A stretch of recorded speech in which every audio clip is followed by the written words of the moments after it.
Welcome and thank you for joining us tonight for the English edition of Aura News, where we bring you today's top stories translated into English every weeknight. NATO Secretary General Jens Stoltenberg welcomed the Albanian President Nishani to NATO headquarters today, where they gave a joint press conference. Mr. Stoltenberg praised Albania for its contributions to Allied security and for its role in strengthening stability in the Western Balkans. The Secretary General welcomed Albania's contributions to the global coalition against terrorism, highlighting Albania's key role in the Western Balkans. The Secretary General added that Tirana's cooperation with its neighbors helps build stability. We discussed cooperation etiquette in the fight against terrorism. Albania has contributed greatly in addressing this issue, which is now a global problem. Exchanging information between intelligence services is an important issue in cooperation. This is what we have done with Albania so far, and we will continue to do so in the future, Stoltenberg said. In their talks, President Nishani and the Secretary General addressed key issues on NATO's agenda, looking ahead to the Warsaw Summit and progress on key capabilities. We discussed several issues, not only regarding Albania, but also regarding the alliance. One of the main topics of discussion is the Warsaw Summit, which will be held in Albania. It is an important summit, one in which encourages us to successfully face the challenges and the risks from terrorism and extremists, said Nishani. He added that Albania is willing to contribute what it can for the migrant crisis. Mr. Stoltenberg also welcomed Albania's decision to increase defense spending this year, Albania's support for NATO's open door policy, and the integration of the Western Balkans into the Euro-Atlantic family. Foreign Minister Dietmar Buschati is on an official visit in Germany, where he met with the German Minister of Foreign Affairs, Steinmeier.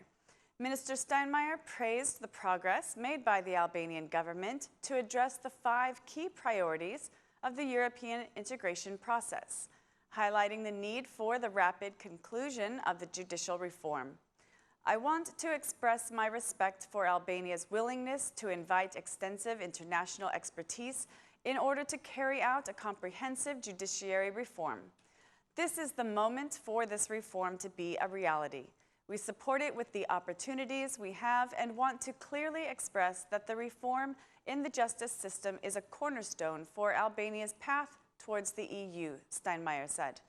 The Albanian Foreign Minister Buschati thanked his counterpart for the support, emphasizing that Albania is focused on building a democratic state.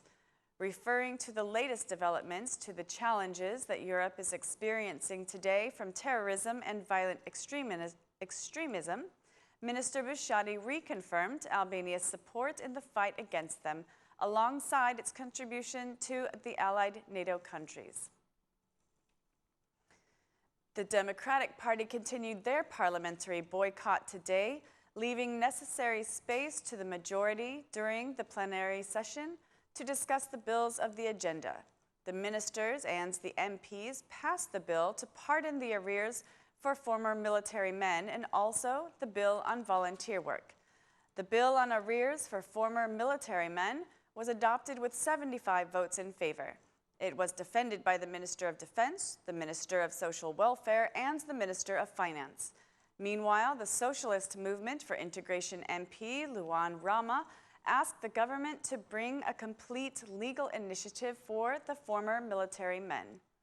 During his speech, the Minister of Finance attacked the opposition's economic project, declaring that a 9% flat rate tax, which the DP program includes, would steal 100 million lek from the citizens.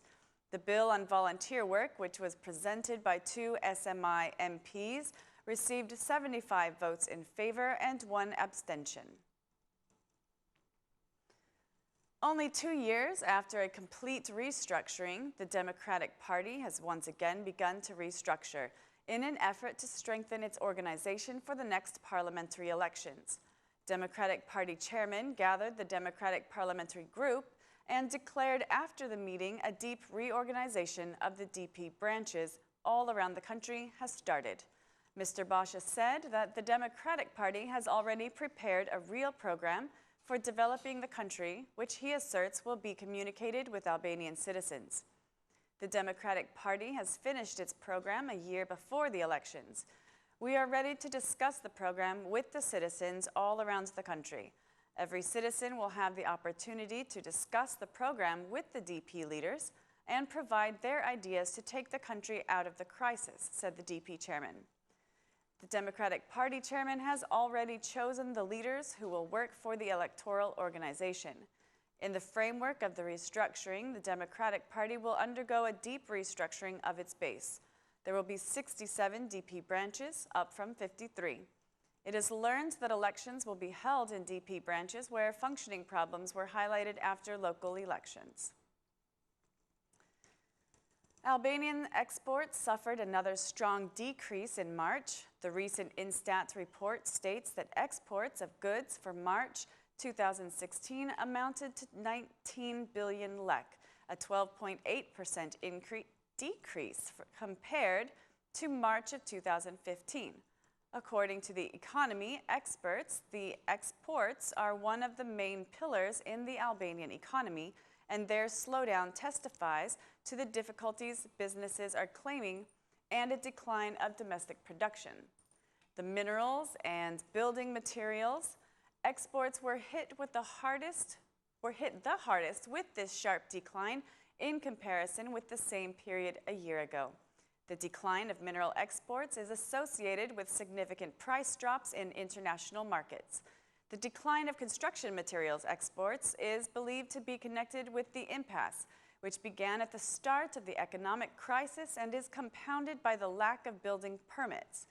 In March 2016, the countries with which Albania has had the largest increase in exports compared to March of 2015 are Italy at 3.7%, Malta at 110.6%, and Greece at 1%.